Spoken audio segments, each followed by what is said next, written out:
My only thing with this unit is the fact that they didn't make him a GT Bosses leader, but hey, to each his own. So, how does this unit perform in today's red zone meta? Of course, they are a red zone based unit. I think they perform pretty much fine. The only thing is that their post transformation is something I really want to talk about. But let's go ahead and talk about their pre transformation for the red zone. Then we'll go ahead and just go straight into their post transformation.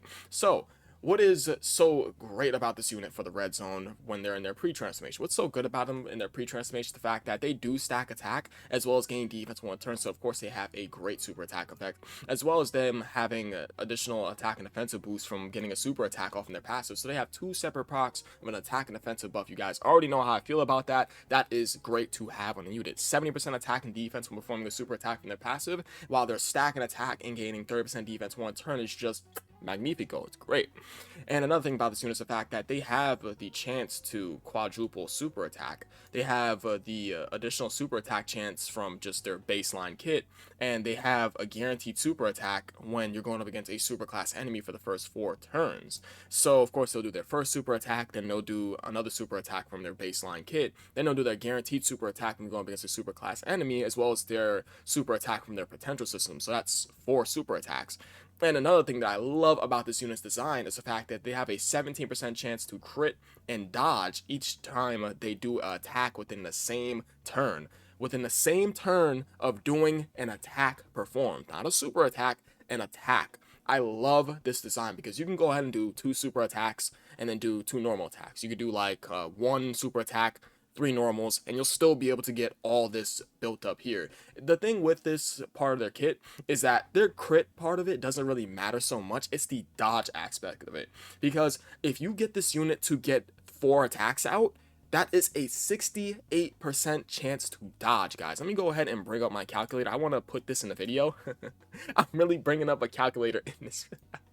Let me go ahead and just shorten it down just a little bit.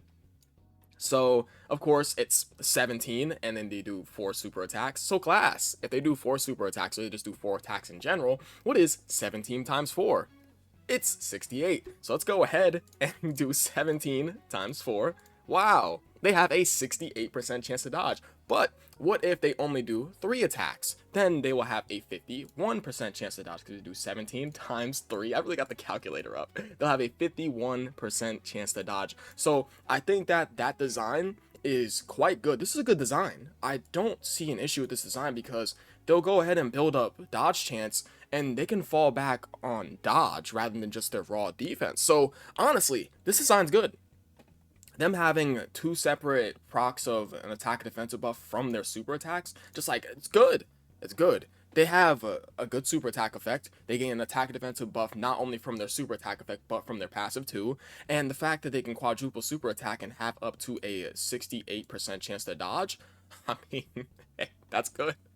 That's good. And I saw someone's comment saying that they were like doing what I was doing, like the little hands, like, hey, I saw that comment. That I actually woke up to that and I was reading comments this morning and I was scrolling and I saw that. I was like, wow.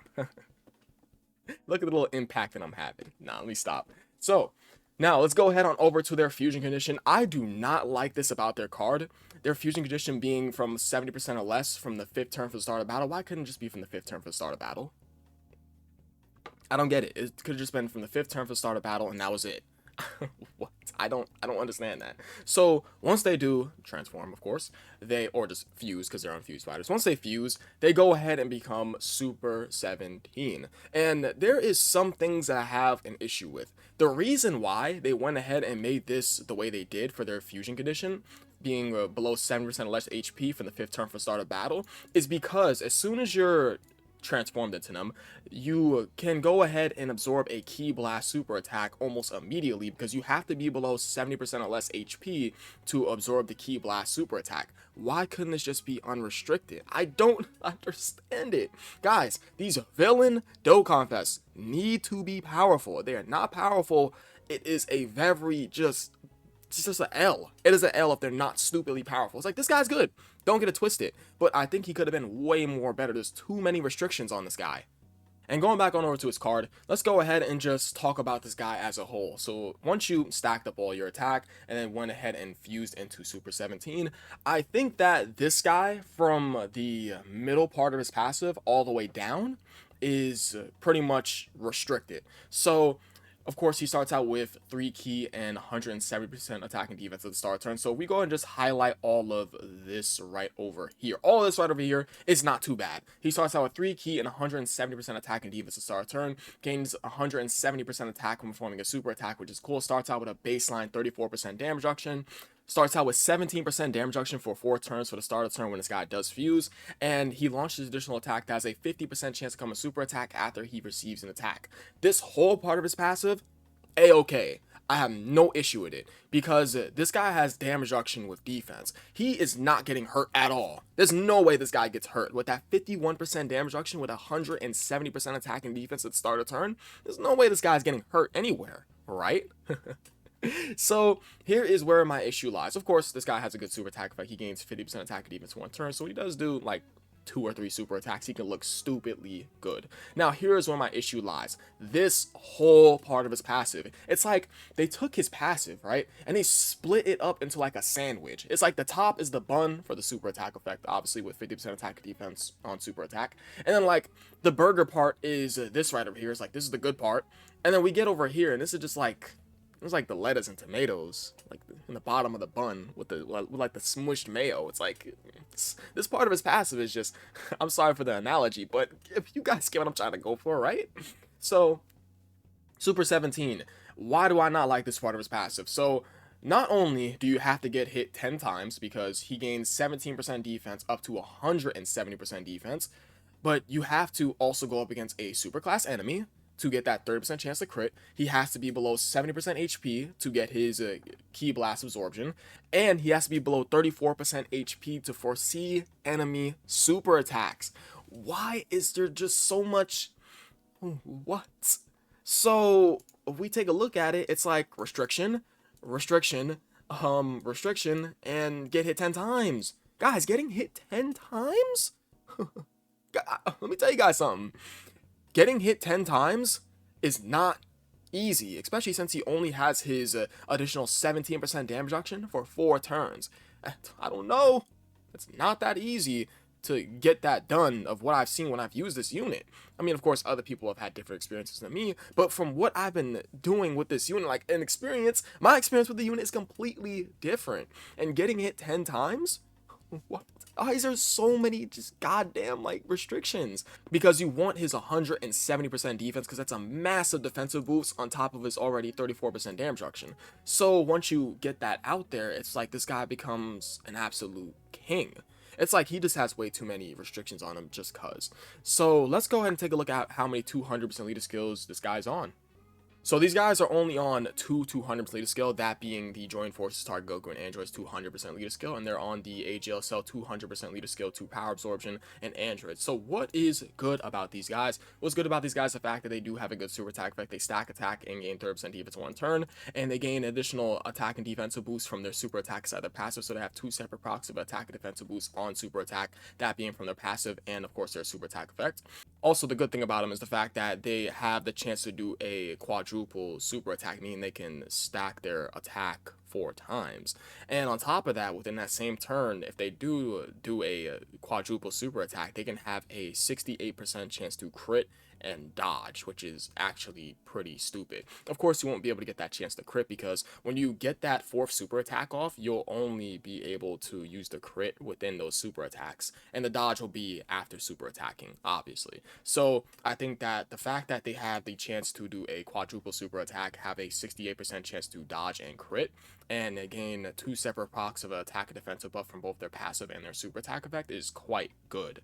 Now, when we do go ahead and fuse, these guys, of course, still have a good super attack effect. 50% attack defense 1 turn is actually pretty nice, obviously. They start out with defense with damage reduction, which is very, very good, of course. So this unit is starting out with 51% damage reduction with 3 key and 170% attack and defense at the start of the turn, which is very, very great. They do still have additional super attack chance, which is obviously really, really good. And if they get hit 10 times, they can build their defense up to 170%, which is a very, very big number. They do have built-in crit. They have have a built-in Ki Blast absorption as well as foreseeing enemy super attacks, which is all nice and dandy. But the issue is that a lot of this stuff is restricted. Although all this stuff is restricted, I think that it is cool that this unit has damage reduction, built-in crits, additional super attack chance. It's like this unit essentially has everything. And one thing I do want to point out about this unit is the fact that they are doing everything in the potential system.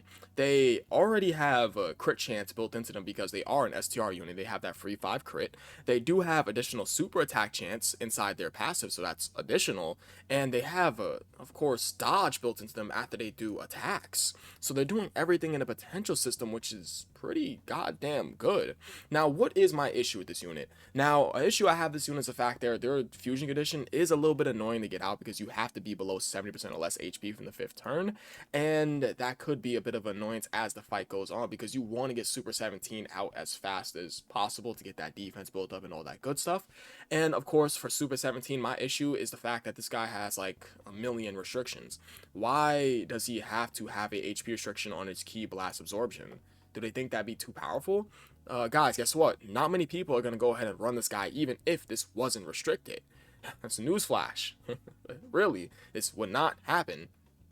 And another thing about him is the fact that him having to get hit 10 times to build up all his defense could be a bit of an annoyance, and his HP restrictions are just a bit much, really. That's the problem with him. He just has too many restrictions to him. I think that this guy could just have been unrestricted for his crit chance. He should have been unrestricted for his Ki Blast absorption, and maybe they can go ahead and buff up this defense from like 17% defense to like 50% defense up to 150 to make it easier for him to build up faster.